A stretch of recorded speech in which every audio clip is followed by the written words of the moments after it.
So hello everyone. In this video, I'm gonna tell you guys about how can make your neck wider. Like give a illusion that you can.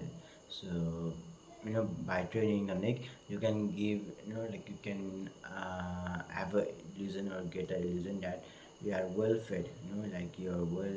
I like you are well fed and like and making your neck wider or like a horizontal with body bone, so it kind of makes you more attractive and makes you more masculine and overall adds point to your looks.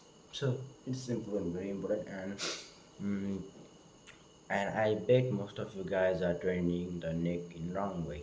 So to have a horizontal width, like to increase the horizontal width of your neck, you have to train these two neck muscles.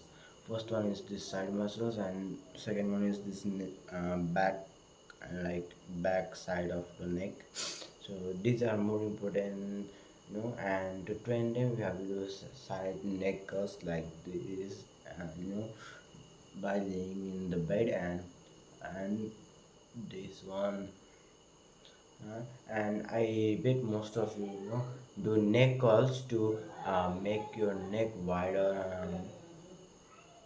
but it's not gonna make your neck wider. Like it will like जति चाहिँ side नेक curl र back नेक कर्लले गर्छ त्यति चाहिँ यो हुन्छ नि like हुन्छ नि normal नेक कर्लले गर्दैन के I hope you understand this and या बाई